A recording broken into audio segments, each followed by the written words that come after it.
Hello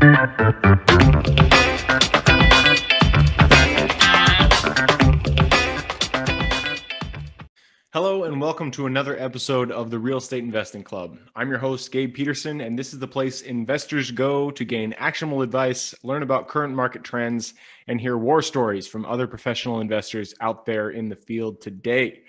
Before we get started, I have two quick housekeeping items for you. First, if you like this episode, we would very much appreciate a like, subscribe, and share. It is the best way to support the show and keep it running far into the future.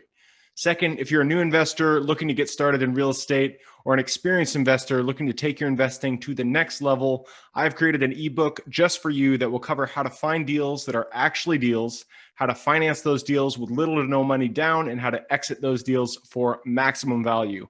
On top of that, I throw in an insane amount of free bonuses that you'll have access to once you buy the ebook. All I charge is our admin costs to keep this show running. So if you're serious about real estate investing and want to create both active and passive income as an investor, head on over to the website at therealestateinvestingclub.com and click on the button that says get the ebook in the upper right-hand corner to grab yourself a copy. With that said, let's dive right in. Today we have a very special guest with us, ready to drop some investor knowledge on you. So buckle up, grab your pen and paper, and enjoy the ride. All right, welcome back. Starting it off with a little bit of throat clearing. That's always good. Welcome back to another episode of the Real Estate Investing Club. Today we have Patrick Kilner with us from findyoursix.com. He wrote a book called Find Your Six on Amazon. You can check it out. And we're here to talk about how to build a team and how to get to the next level in real estate, which is what we're all looking for. So Patrick, thank you very much for hopping on the show. Gabe, it's a pleasure to be here. Thanks for having me. Absolutely. I told you before we hopped on here, we like stories. We like to hear how people got started in the first place. So why don't you take us back to the beginning? How did your story begin in the real estate? Man, honestly, if and I think the reality is serendipity and sort of the accidental is sometimes much more exciting than actually, if you had it all plotted out perfectly. Yeah. I got out of grad school, came home with a resume in my hand. I'd lived in Spain for 3 years, came home and into one of the hottest real estate markets you could possibly imagine here in the DC area. I had studied econ, but didn't actually know economically what was going on in my own backyard here. And my dad told me to go sit down with a guy. So I'm doing the thing, young person. Hey, here's my resume. Who do you know? Who should I get this in front of? And he said, you got to go talk to this guy. He could run for the mayor of the town. He knows everybody. Give him your resume. It turns out that guy had his own boutique real estate shop, and he did residential. He did commercial. He had personal investments. Appraisals, tax appeals, everything you could possibly imagine that could be in real estate. He had on the back. The guy of his, you want to know. Yeah, it's awesome. And so he goes, "Hey, you're a smart kid. You understand construction." I grew up in the construction world. I grew up building houses and hurting myself on job sites. And that was, he said, you understand how a physical property actually turns into something that we can sell. How about you get into real estate? And I thought, okay, I don't have anything else that's on the table that I'm like, yeah. So I just went and got my real estate license and got into the game with him and learned a ton. And that was the beginning of the career. You just don't know who you're going to run into, who sees in you something that you don't see in yourself. And so I think, and that's a lot, I think the case for us, especially when we're younger. And so I'm really fortunate that I had that chance encounter 18 years ago. Nice, man. And I mean, we always talk about mentors here on the podcast because they are so instrumental in taking you from nothing to the first step, or from the first step to the second step. At every stage of your career, you're going to need a mentor to kind of show you how to get to that next level. And it sounds like that guy was key for you. Getting started with zero experience with an econ degree. At least you're in economics. I was in philosophy, so it had nothing to do with with real estate. That's awesome. Well, for what it's worth, I'm telling my kids to go study philosophy, because you need to know how to think and write. That is true. Yeah. That is true. It does give you the thinking ability. And that's cool that you studied in Spain. I actually studied in Granada, or you lived in Spain for 3 years. I studied in Granada for about a year, and I Awesome. swear to God, I lose Spanish every single year. I wish I had more people to talk to it with. But we're not here to Awesome. talk about that. I want to go into your story after that. So you got into, you met your mentor, you got into real estate, got your license. From that point on, how did you kind of scale going forward? Yeah. So part of the problem is, I think when you're young, you want it all, but there's no way. I like this idea that one of my later mentors told me. He said, success happens sequentially, and so Mm, in order to have that, you need to go focus on the things that you can go trade with the marketplace early.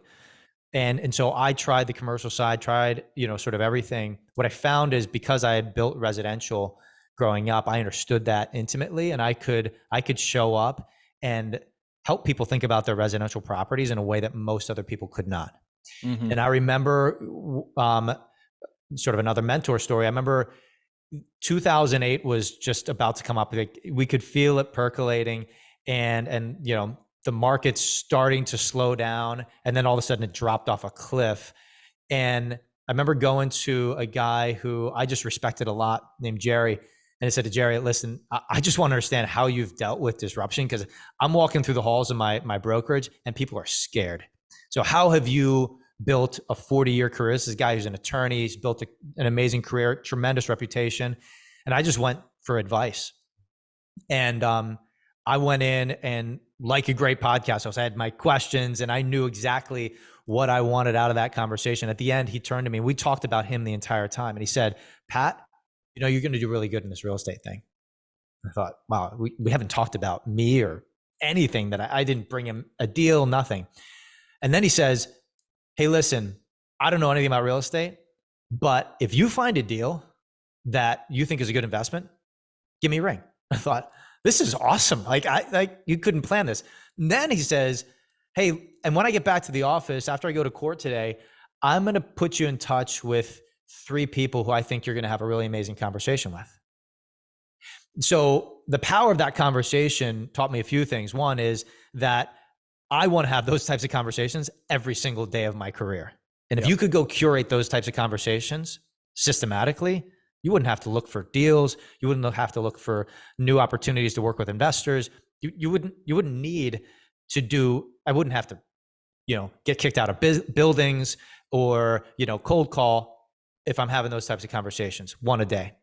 And so that became my paradigm. And that's what I really wrote the book about, is how do I go have that level of conversation as many times a week as humanly possible? Because that changed my entire career trajectory. It allowed me to build a huge residential side of my business where we're just listing and selling homes for people. But it also turned me on to people who want to invest into real estate, people who, were looking for everything from, VRBO opportunities and Airbnb opportunities to, to development and land and that sort of thing. And so those conversations became a pivotal part of how I looked for folks. And what I also realized is those people who are what I call in the book influencers for you, are the best possible connectors. Yeah. And so now, if I could have people who saw me in a different light, like this guy didn't see me as an asset to him until he knew how I thought. He knew how I thought because I showed up to the conversation with curiosity and really well curated questions. I didn't just ask him to pick his brain. I had a very specific thing I wanted to understand from him, and it blew open opportunities for me. And that's just one way, I think, to go get in front of and build a really powerful network for yourself. I think most of us go and we're like, okay, it's sort of scattershot. We're looking for, it's a volume play. I'm looking to network with anybody. A deal could be found anywhere. And that's true, but I don't have all the time in the world. I need to go hang out with people who are the deal makers, who can put me in touch with people who are deal makers as well. And once you start getting that focus, that's when you really start to see traction. I mean, we're talking about relationships here, but it could be even on the deal side. I started just marketing to the entire US looking for properties. But once you really get specific on what you're looking for, what you offer, that's when you really start to see that traction come in. And we talk so much on the show about networking, about developing relationships, and that is really kind of what the crux of what you're talking about. You mentioned, 2008, you went through it. You saw the writing on the wall. So many people have been saying that we're coming up to something that could be similar. Some people say it'll be worse. Some people say it'll just be a road bump. Who knows what it's actually going to happen? But it's kind of it is undeniable that something is going to happen. So, um, with through the perspective that you take, what are the steps that people should be taking to prepare for that type of disruption? You're the anti-disruption guy, so Mm-hmm. how do you prepare for something like that? Look, the one thing that I think, if we all ask ourselves, what do I have that is not disruptible or disruption proof? I think you can kind of go down the list of the things that are disruptible. Like anything that AI can do better than you or can do more often than you is probably disruptible. Which is a lot of things. There's a whole lot of things, and it just gets smarter all the time, right? So if you're still pounding phones for deals, that is something that can be outsourced or given to AI. If you are only marketing based and paying for leads, that's something that is highly disruptible as well. If you are flyering neighborhoods and it's something that pretty much anybody else can do, that's disruptible as well. However, if you're in the talent game, if you curate the right talent to be around you who want to put their name to you, you're going to have deals that other people will not see. You're going to put together opportunity. We just put together one. I'm so proud. There's a young guy on my team and got his first listing, and it is a piece of junk. And he was like, "What should I do?" And my business partner and I said, "We've got a guy who has his cash ready to do a flip right now, and the margins are there." And he did it, and you could see like the scales fall off his eyes. Like, wow, all I need is the right relationships in order to wash and repeat this thing. Now he's got a buy side out of that. He's got a listing out of that. That guy wants another deal that he just turned him on to in like two in 2 weeks. This young guy, because now he sees how that works, but he didn't have the relationship himself. Yep. And so it's that type of stuff. The only thing that makes you disruption proof are the relationships you have. And what I'll often tell people is that no matter what business you think you're in the talent business. And so keeping your eyes habitually open for talent is super important. It's when we hire people internally out of pain that we make the bad hires, and we lose, and we end up taking back people's jobs, right? And that distracts us into $20 an hour work instead of $250 an hour work. And the same thing happens if you don't have the right people external to your company. You're going to end up wasting a whole lot of time and missing the opportunities that you could take advantage of. So I think that's sort of big picture. That's how to think about it. And to stay in the talent game, what I write a lot about is you need to habitually be in the talent game. So what do you do? I mean, if you could have that type of conversation that I mentioned, or even something that could aspire to that, like who are the people who you know who have the most influence in your backyard? Now you may have a direct connection to them. You may need to go find a connection to them. But who are the people who habitually themselves have the most responsibility for their clients, for their employees, or for making deals happen? That these people make a lot of money because they're habitually trusted. Yeah. If you're networking with those people and you're having one-on-one conversations with them and figuring out how you can help them build their businesses, your business is going to be taken care of. And it seems like sort of a magical, like, oh, wow, you're really, yeah. No, if you do this every day, you're going to find deals that you would have never found before. Yep. I can't remember. It reminds me of a book I read. I can't remember the title, but they were talking about getting to instead of envisioning, every industry as a pyramid where there's somebody on top and everybody below, it said everything is kind of like a wheel. And so there's people in the center of the wheel who are more connected with everyone else. And you really want to get closer to the center, because that's where, as you said, it's anti-disruption, because those are the connections that can really move you forward. And I mean, hearing you say that, I'm reflecting on everything that I've been through in my career, and I can definitely attest to the truth of that. Even when it comes to brokers, I'm telling you guys, good deals are not found on market. They're found right before they go on market. I'm Right. closing on one right now, self storage facility in Lubbock. A broker brought it to me because he knew I'm a closer, and I've already closed the property in that city. It's a killer deal, like a 12 cap. But it would have gone to market. He knew I would buy it. He came to me first, and that is because of a relationship I built, just like Patrick is talking about. So, Patrick, how do people that don't have this type of relationship, these type of relationships already built, how do they go about taking the steps to create those strong connections toward the center of the wheel? Yeah. So, let's say you're brand new to a you're in a new town. You don't know almost anybody. Where do you go find some of these people? I have found that, um, for me, and the beauty of this is I talk about this book a lot outside of real estate, but to talk real estate specific is so cool. So, if I'm looking for deal makers, who do I know who can put me in front of opportunities? I love small business owners, Hmm. because one of the big things about small business owners is they're used to the weight of responsibility being on their backs. Yeah. So they know, like, when you figure out how to send them, whether it's a referral or connect them to another person, they want to own that because they own everything. They're habitually in that disposition. So I love small business owners. They also have leases. They know landlords. They may know developers. They're in the business of networking on the political side of things. So small businesses are an amazing place to find this sort of thing. And I'd say small business owners in growth phases are what I'm looking for most. Because if they're kind of kicking back and they don't need the deal, or they don't need to build a network, it's just not going to work that well. Yeah. If the sort of the people who've already made it. So that's one of the first places I go. The other big thing, I mean, for us, we've found deals. We've over the last few years, we've done some really awesome land deals, Hmm. and land wasn't even on my radar screen for the first 15 years of being in the business. And And we that's where it started. starts with real estate is It's land. it's all about it, right? Like, and like, what was I thinking, right?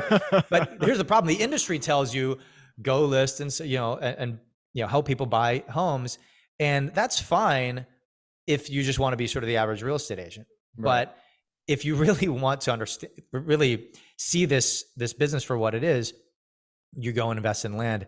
And the smartest people I know and the most wealthy people I know do that.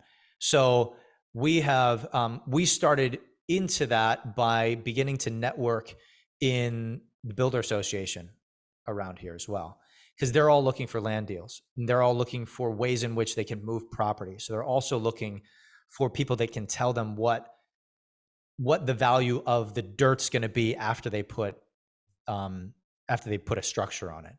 And that became a really cool way for us to build network as well, and to get connected with people who, like yourself. Hey, I know you're a closer. This may not be a deal that you've done before, but you understand how to read the numbers. You understand, how this is going to be a 12 cap. And if you're not experienced, you're not going to get that call. So that's where we found that type of experience and those types of that type of network as well. I would say me and my business partner have done a lot of this together. Nice. So I'd say those are two of the big places. The other big place that we've found, and I'm sure there's different cities where this is more or less the case, but we have found relationships with financial advisors to Hmm. be huge for us, because I mean, I think in particular now we've been having a lot of conversations just a couple of times over the last 2 weeks, where financial advisors have been talking to us about hedging against inflation. Mm-hmm. And real estate is like the best possible hedge against inflation. And people are really worried about it. And then nobody knows how long it's going to be the case.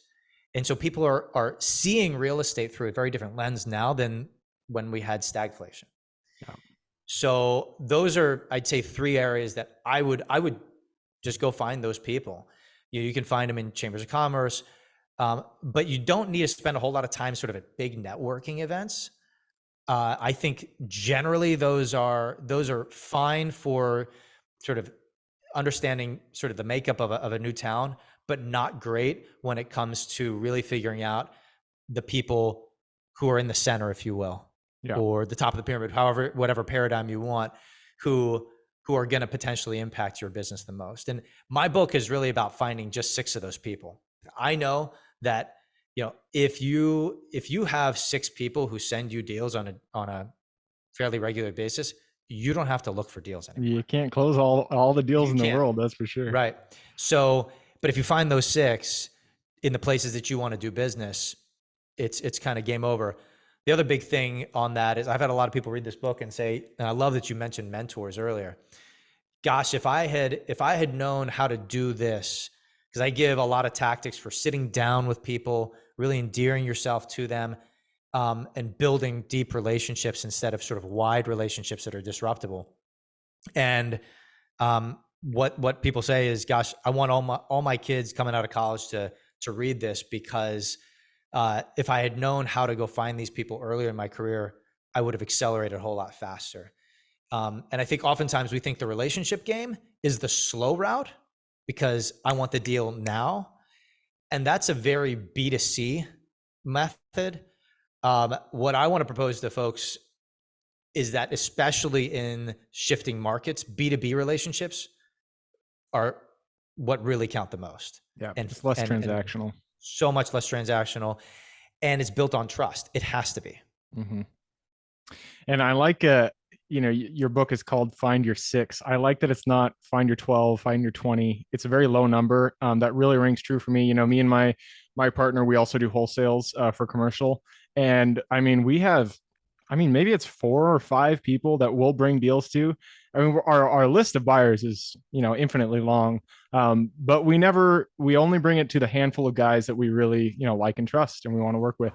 And so that number, find your 6, it's seems very appropriate to me, because you can't have a giant network of 150 people that you're really have a true relationship with. It has to be low.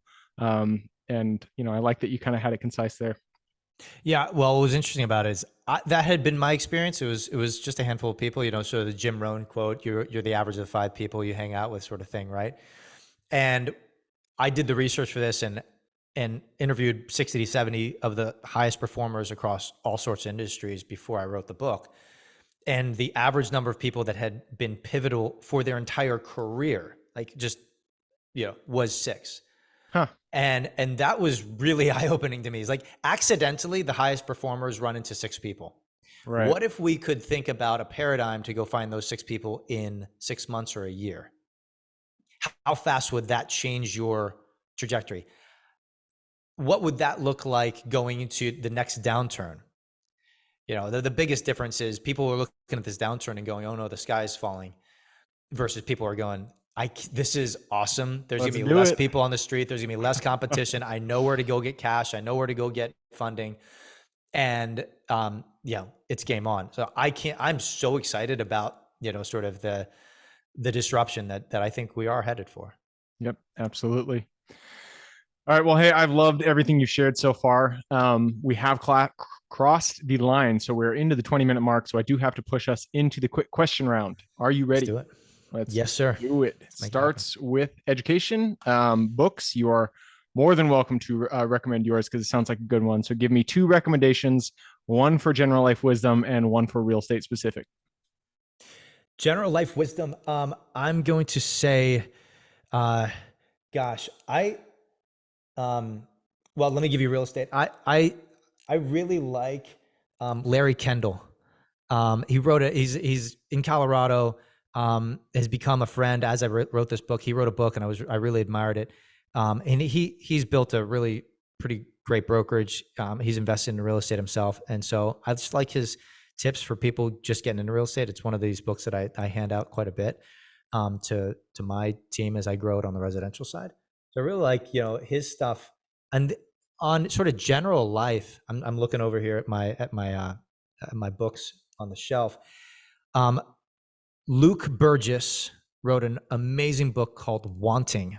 It's about why we make decisions, why we want what we want. And it's totally shifted the way I think about motivating people, Hmm. and has helped me analyze, what it is that I really want in life, and how to go, and really who I'm imitating as well. Hmm. So pretty amazing book. Luke's become a personal friend as well, and is absolutely crushing it. So if you look him up, you don't be surprised if he's on all sorts of bestseller lists. Yeah, I just pulled it up on Amazon. I like the subtitle there, "The Power of Mimetic Desire and How to Want What You Need." That is a hard thing, is getting your wants to align Yeah. with your needs. So sounds like something I'll definitely have to pull up.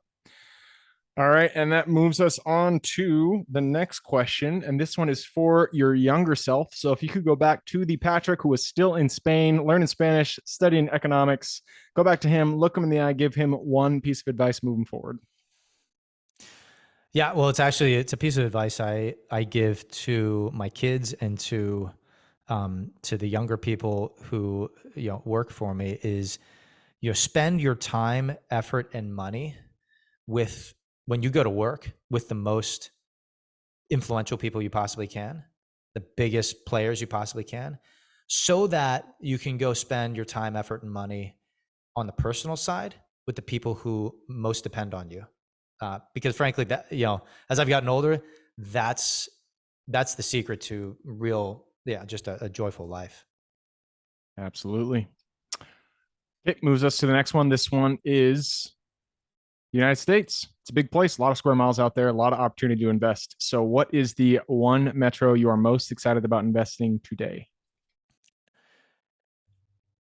I live in DC. I live in the DC market. So right outside of this market is the Shenandoah Valley, Hmm, I've and heard. it is absolutely gorgeous. I love mountain properties, and I am personally most excited about picking up investment properties that my family can enjoy, but I can also cash flow for years to come as well, and build some real wealth. I also see the growth of that area just going through the roof. So don't Nice. tell anybody, but You're the second person on the podcast who said that. There was somebody who does short-term rentals, and he was Mhm. saying that he is like super focused on the Shenandoah Valley just because it is there's a lot of people from the East Coast going to that area for leisure, for renting a short-term rental. Mhm. What's one? I don't even know. Sometimes my geography doesn't really work in my mind. What is one city in that valley that is would be recognizable? Front Royal. Front Front Royal Royal. is a really cool spot because it's about an hour and 15 minutes away from DC, Okay. and already, I mean, cool historic spot, great restaurants, and a strong enough sort of, it's not going anywhere. People have been there for a long time, and yeah, so that's, but it gives you access to all sorts of really cool stuff. You won my heart at great restaurants. I'm a foodie, so that'll do it for me. That moves us on to the second to last question. This is tools. Tools form the foundation or the backbone of every business. So, what is one tool you could not live without?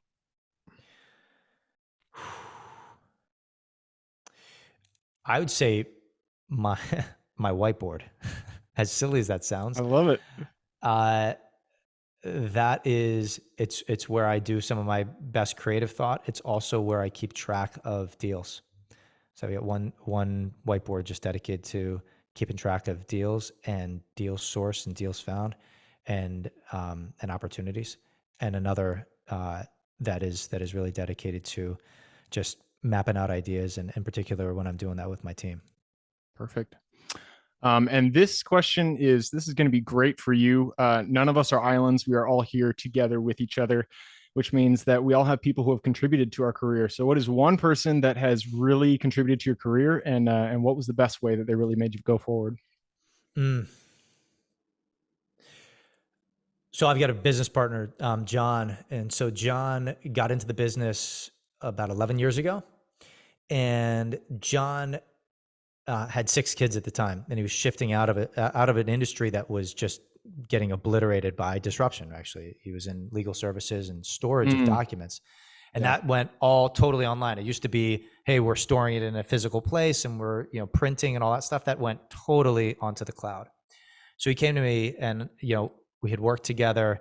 I had helped him find an investor for a house that he wanted to buy and live in himself. So we had done some creative stuff, and he came to me after sort of seeing the writing on the wall of his business and wanted to get into real estate. And what was interesting about that is I knew that in order to bring this guy on, I was going to have to take it on the chin for about a year when it came to my margins in order to support him. And I don't recommend this for everybody, but so it has to be the right person. But deciding to go all in with John and say, yeah, you're the type of guy that I think I can build something with. And that, it wasn't a business partner conversation at that point. He only became my business partner about 18 months ago. But it was, this guy's real talent, and I think we can go places together. And the first 18 months were tough. And then the next 18 months, we doubled the size of our residential side, which was just awesome. And we found accounts that we would have never found me by myself. And we built relationships that we never would have found had I not really just bet on him big. And so John's been a huge part of my growth. Perfect, man. I love that. All right, that leads us to the last question. You've given us a lot of good advice. I'm sure people want to reach out and say hi. What is the best way for them to do that? So best way is right now, without a doubt, you could certainly look up kilnerandkirk.com. That's our residential side, and that's probably what we put out there the most. But if you want to connect with me when it comes to relationships and building a really disruption-proof business, findyoursix.com, all spelled out. And that's where you're going to find all sorts of stuff. You can read a chapter of the book for free right there. The first chapter of the book is there. You can subscribe to my newsletter. I give you 6 little tips every week. And you can also take a free challenge. I have a free challenge on the site that is something I've trained my own team in. And basically it's an 8-week challenge that allows you to really get the ball moving when it comes to building this type of network wherever you are, no matter how long you've been there. Perfect. That is findyoursix.com. I will put that in the show notes. So if y'all want to reach out to Patrick, just click a little more in the description. It'll pull down the full description, and in there you can find the link, but it's pretty easy to remember. findyoursix.com. So Patrick, that wraps it up. I appreciate it. Thank you very much for hopping on the show. Gabe, it's been a pleasure. Thanks, man. Absolutely. For everybody who's here with us today, thank you guys for showing up. You are the reason we do this. So if you guys have any questions whatsoever, reach out to me, Gabe at therealestateinvestingclub.com. Other than that, I hope you guys have an absolutely fantastic week. Keep rocking real estate, and I look forward to seeing you on the next episode. Thank you for joining us for another episode of the Real Estate Investing Club. I hope you guys enjoyed the episode as much as I enjoyed putting it on, and we're able to pull some actionable advice that you can apply in your own investing today in the field. Before you go, we have a gift for you. If you're a new investor looking to get started, or an established investor looking to take your investing to the next level, I've created an ebook just for you, available on our website. This ebook will cover how I was able to create both active and passive income in real estate with very little money to start with. In it, I will address the 3 most often cited obstacles new and veteran investors run into by showing you how to find deals that are actually deals, how to finance a deal with little to no money down, and how to exit those deals for maximum value. And if you get the ebook today, I am throwing in a bundle of bonuses, 7 of them to be exact. The first one will be the off-market lead generation blueprint, which will take you through the exact systems and processes we use to generate off-market leads like clockwork, which is the most important skill when it comes to creating wealth in real estate. The second bonus is the A to Z REI systems and vendors guide, which will allow you to peek under the hood of our business and see the exact tools, systems, and even the vendors we use to see the success that we do. And the third bonus is the top 100 best performing keywords pack, which will give you the exact keywords we use to target motivated sellers online using PPC ads. The fourth bonus is our contracts bundle for wholesaling and renting real estate, which will give you access to all the contracts we use in the field to execute all different types of transactions. After that is the Investor's Quick Analysis Calculator and Offer Tool, which will allow you to quickly calculate whether a deal is an actual deal and will allow you to create an offer automatically from those calculations. This is a lot of bonuses that I said. I'm just going to keep going down the list. Number 6 is the Investor's Daily Success Tracker, which is a tracker you can use to ensure you are taking the right actions day in and day out to reach your financial goals in real estate. And the last bonus is the Wholesaler's Template for Quick Assignment Cash, which will give you the templates we use to present our wholesale deals professionally and efficiently to our buyers. Whew, that is a bundle. So it's a mouthful. You get all of those bonuses for free when you download the ebook. All we charge is the admin cost to run the show. So if you're interested in the ebook and the bonus bundle, head on over to the website at therealestateinvestingclub.com. Click on Get the Ebook Bundle at the top of the page to take advantage of that deal. And with that said, I hope you have a fantastic day, an even better week. Keep rocking real estate, and I look forward to seeing you on the next episode.